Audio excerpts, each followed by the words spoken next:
என்ன பிடிக்குன்னு பார்த்துடலாம். காவேரியோட ப்ரெக்னென்சி எப்போ அவங்க வீட்டுக்கு தெரியும்னு தெரியல. அதுக்காக தான் எல்லாருமே ஆவலாக எதிர்பார்த்துட்ருக்கோம்.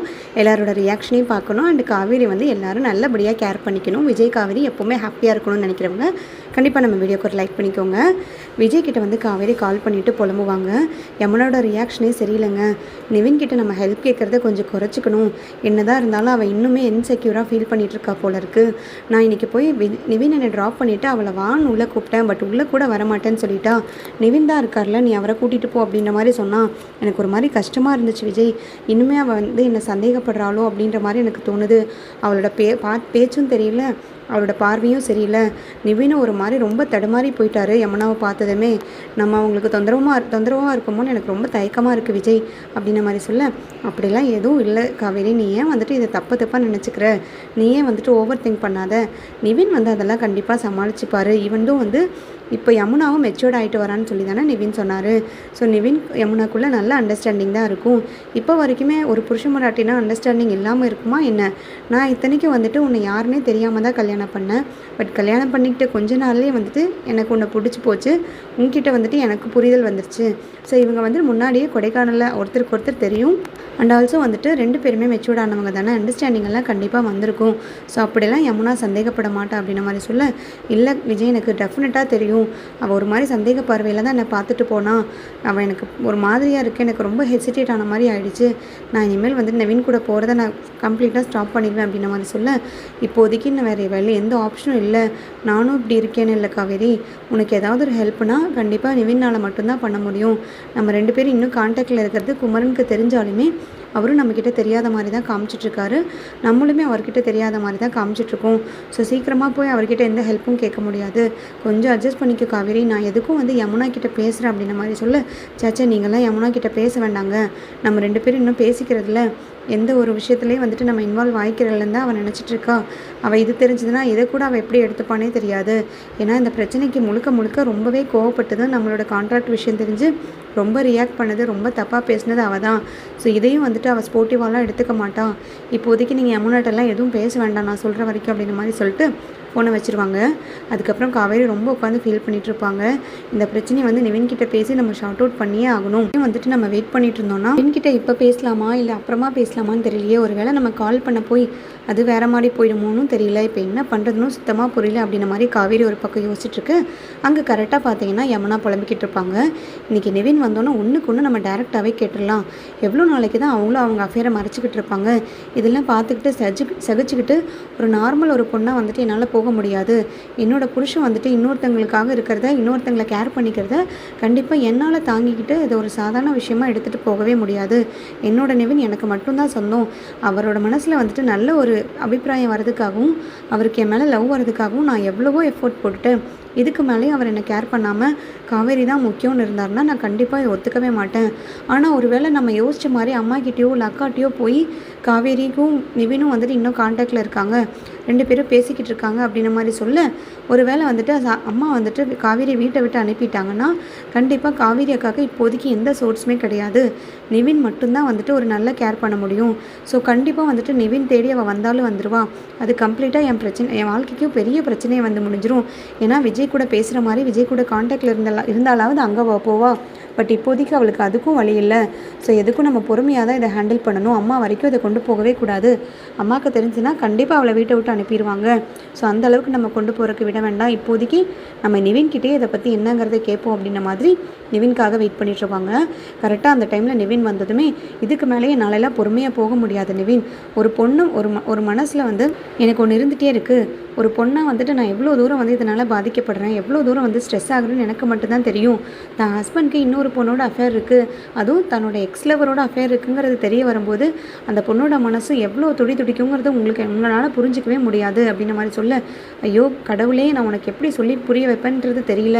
நீ இப்படி பேசும்போதெல்லாம் எனக்கு கோவம் தான் வருதே தவிர உன்னை சமாதானப்படுத்தணும், உங்ககிட்ட வந்துட்டு சரியான எக்ஸ்ப்ளனேஷன் கொடுக்கணும், சரியான ஆன்சரை கொடுக்கணுன்றது எனக்கு தோணவே மாட்டேங்குது யமுனா. முதல்ல நீ கேட்குற கேள்வியே சரியாக கேளு.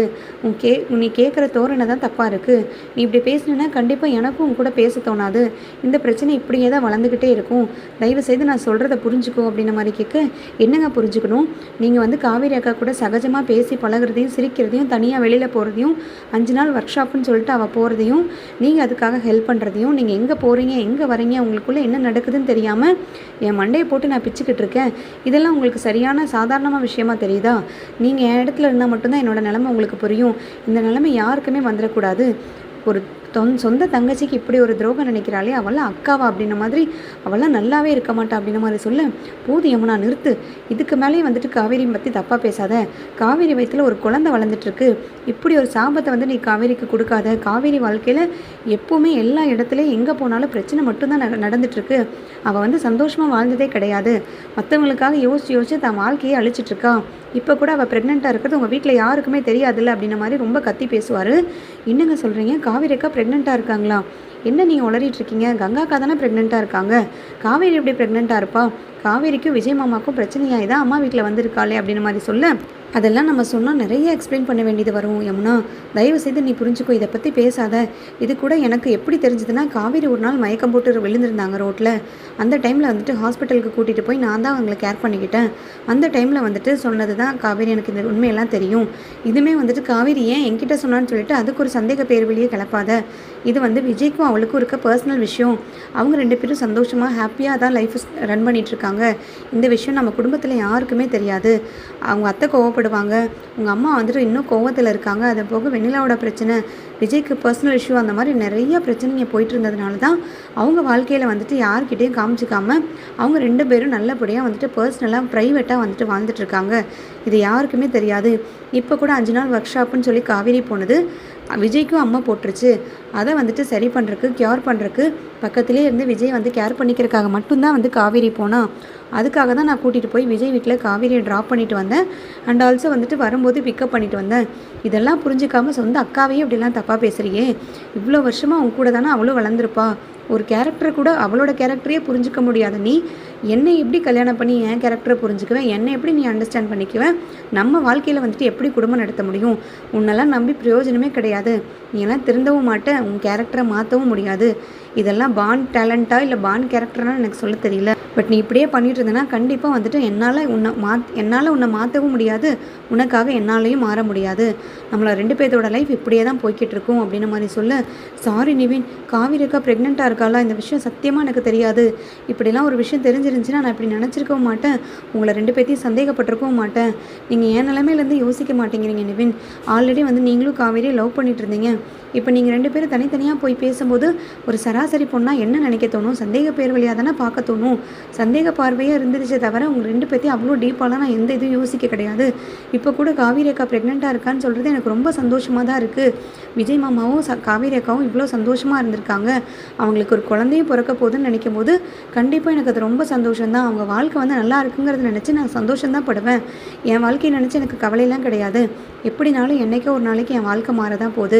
பட் காவேரி அக்காவுக்கு நல்லபடியாக வாழ்க்கை அமைஞ்சிருக்கல, எனக்கு அதுவே போதும் அப்படின்ற மாதிரி சொல்ல, உன்னை என்னால் புரிஞ்சிக்கவே முடியல யமுனா. திடீர்னு இப்படியும் பேசுகிற அப்படியும் பேசுகிற. தயவு செய்து போன தடவை பண்ண பிரச்சனை மாதிரி இந்த தடவையும் பண்ணிடாத. காவேரியோட ப்ரெக்னென்சி விஷயம் விஜய்க்கு தவிர எனக்கு மட்டும்தான் தெரியும். அதுவுமே வந்துட்டு எதேச்சியாக தெரிய வந்த விஷயந்தான். என்கிட்ட அவங்க சொல்லணும்லாம் சொல்ல கிடையாது. இந்த விஷயம் எப்போ அவங்க மூலிமா நம்ம குடும்பத்துக்கு தெரியணுமோ, உன் அம்மாவுக்கு, உன் அக்காவுக்கு, குமரனுக்கு எல்லாத்துக்கும் தெரியணுமோ அப்போவே தெரியட்டும். நம்மளால் வந்துட்டு திரும்பி வந்து பிரச்சனை வந்துடவே கூடாது. அதுவும் இந்த விஷயத்தில் இந்த தடவை வந்து என் பேரை இழுத்து விட்டுறாத. நானும் பழைய தடவை வந்துட்டு போன தடவை பண்ண பிரச்சனையை வந்துட்டு என் பேர் ரொம்பவே கெட்டு போயிடுச்சு. நான் பழி வாங்குறதுக்காகவும் நான் வந்து காவேரி விஜய் லைஃப்பை கெடுக்கிறதுக்காகவும் நிறைய ட்ரிக்கான விஷயம் பண்ணியிருக்கேன்னு சொல்லி என் கேரக்டரே வந்துட்டு ரொம்ப மாற்றிட்டாங்க. ஸோ அதை சரி பண்ணுறதுக்காக தான் நான் இவ்வளோ ஹெல்ப்பும் காவேரிக்கு பண்ணிகிட்ருக்கேன், விஜய்க்கு ஹெல்ப் பண்ணிகிட்ருக்கேன். ஸோ அந்த நேமை திருப்பி நீ கெடுத்து விட்றாத. நம்மளால் எந்த பிரச்சனையும் வந்துடக்கூடாது. தயவு செய்து நான் உன்னை கையெடுத்து கும்பிட்டு கேட்டுக்கிறேன். இந்த விஷயத்தை உனக்குள்ளேயே வச்சுக்கோ, நீ யார்கிட்டேயும் சொல்லாத. உன்னோட சந்தோஷத்தை நீ உனக்குள்ளேயே வச்சுக்கோ. காவேரி நல்லா இருக்கிறத மட்டும் நீ தூரமாக இருந்து பாரு. காவேரிக்கிட்டேயும் ஒரு வார்த்தை கூட இதை பற்றி கேட்டுறாத, விஜய்கிட்டையும் கேட்டுறாத.